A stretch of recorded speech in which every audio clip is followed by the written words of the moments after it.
Querido irmão, querida irmã, hoje nós celebramos a festa da apresentação do Senhor, também conhecida como a festa da luz, em alguns lugares como a festa das candeias, que lembra as velas, e hoje é um dos ritos previstos, a procissão com as velas. A vela acesa é sempre imagem de Jesus Cristo, ressuscitado, Jesus Cristo que é a luz do mundo, é a luz que ilumina a humanidade e a vida de cada um de nós. Essa festa da apresentação tem esse nome porque hoje se celebra o dia em que Jesus foi levado por José e Maria para o templo. E ali, no templo de Deus, acontecem dois encontros muito interessantes. Com a profetisa Ana, uma mulher que tinha sido casada, agora era viúva e se dedicava ao serviço do templo, e com o velho sacerdote Simeão. E Simeão usa a sua voz para então fazer uma das maiores formas de reconhecimento da pessoa e da natureza de Jesus, justamente como aquele que veio para ser a luz de todos os povos, a salvação da humanidade.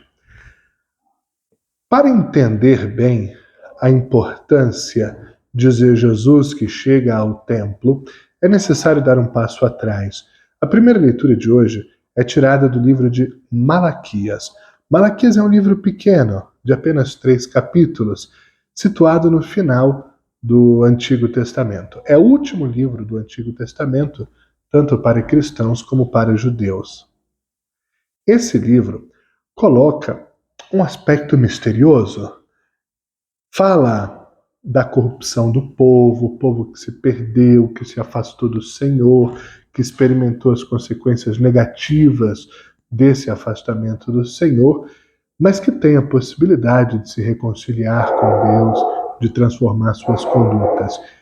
E é misterioso, como eu disse, porque tem um trecho que diz que se o povo se transformar, abandonar as práticas do mal, poderá ir ao templo e o Senhor voltará ao seu templo.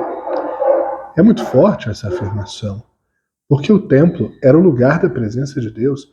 Foi Deus quem desejou a construção de um templo, isso lá com Davi, com Salomão, no tempo dos reis. E Deus garantiu que no templo a sua presença seria sempre garantida. Deus poderia ser sempre encontrado no templo. Mas agora Malaquias parece dizer que não é bem assim. Que a forte corrupção e a maldade do povo fizeram com que Deus não se encontrasse mais no templo. Feita essa premissa teológica, bíblica, voltemos à cena de hoje. Jesus que vai nos braços de seus pais ao templo. O que é que nós temos aqui? Veja como é profundo. Deus que volta ao seu templo. É o cumprimento da profecia de Malaquias. Deus volta ao seu templo, na pessoa de Jesus. Jesus Cristo é o novo e definitivo templo da presença de Deus. Na própria pessoa de Jesus está o templo. Na própria pessoa de Jesus está a presença eterna e definitiva de Deus. Essa realidade ficará ainda mais clara no momento da cruz. Um pouco antes, Jesus faz aquele famoso anúncio sobre o templo. Podem destruir o templo, eu em 3 dias o reerguerei. O povo fica chocado. Como assim? O templo levou 46 anos para ser construído. Como é que você em 3 dias o levantará? Mas Jesus falava do templo do seu corpo. Na cruz fica muito claro. Aquele templo, presença de Deus, é destruído pela morte, pelo ódio, pela maldade, pela violência extrema dos maus. E em 3 dias, Jesus ressuscita. É o templo definitivo. Então, cada vez que nós olharmos para a cruz, temos que ter a consciência de que estamos olhando para o lugar onde a presença de Deus está garantida para sempre.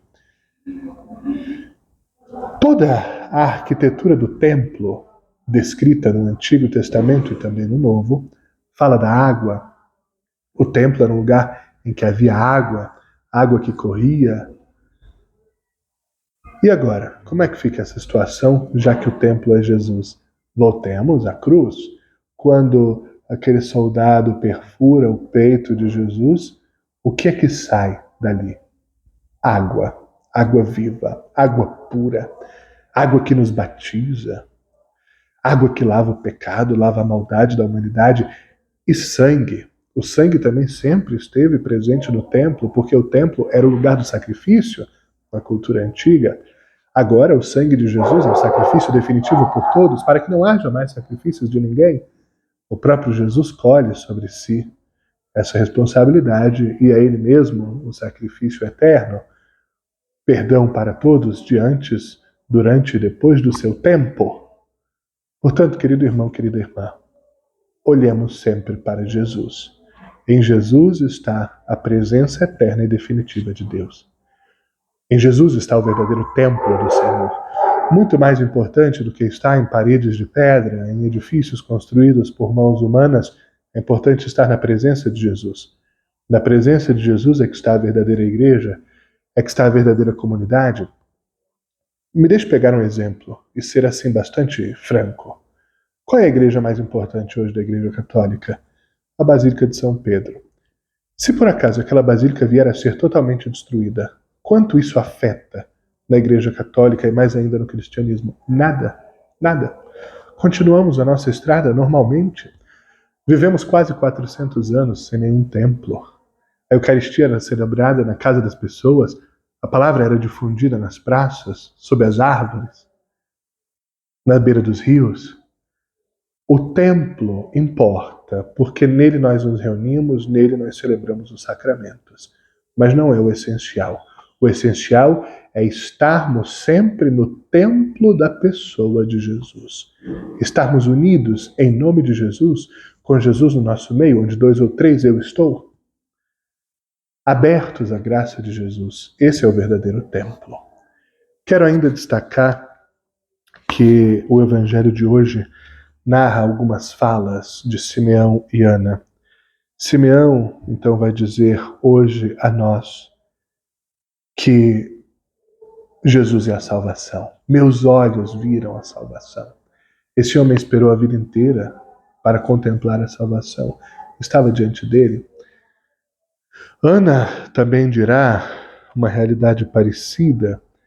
Ela, vendo Jesus, começa a louvar a Deus, falar do menino a todos, e ela fala de Jesus como a libertação do povo.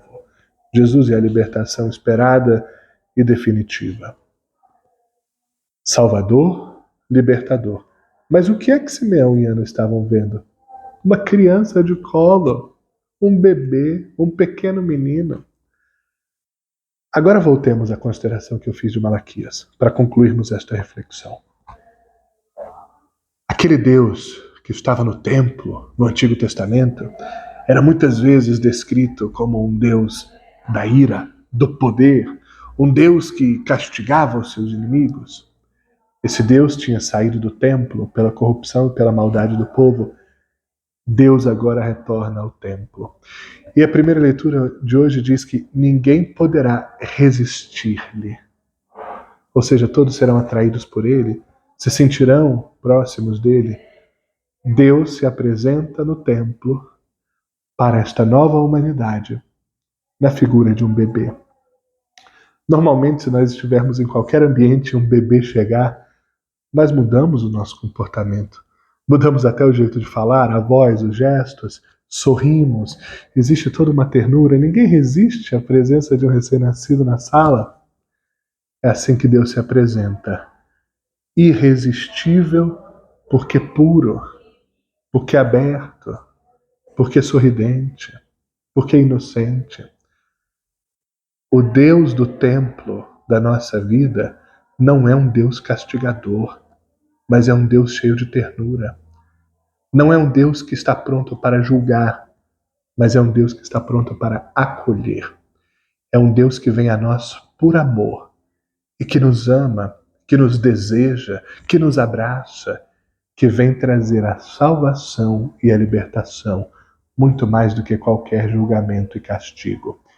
Que esta festa da apresentação do Senhor seja uma luz que brilha na nossa mente, no nosso coração, no ano que estamos começando, e que a fé ilumine este ano, o ano da esperança, o ano dos recomeços, o ano em que a graça de Deus se derrama sobre nós de forma absolutamente abundante.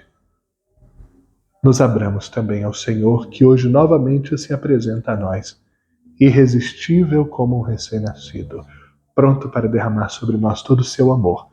Amor que nos perdoa, nos transforma, nos dá força para ir para frente. Bom domingo e boa semana.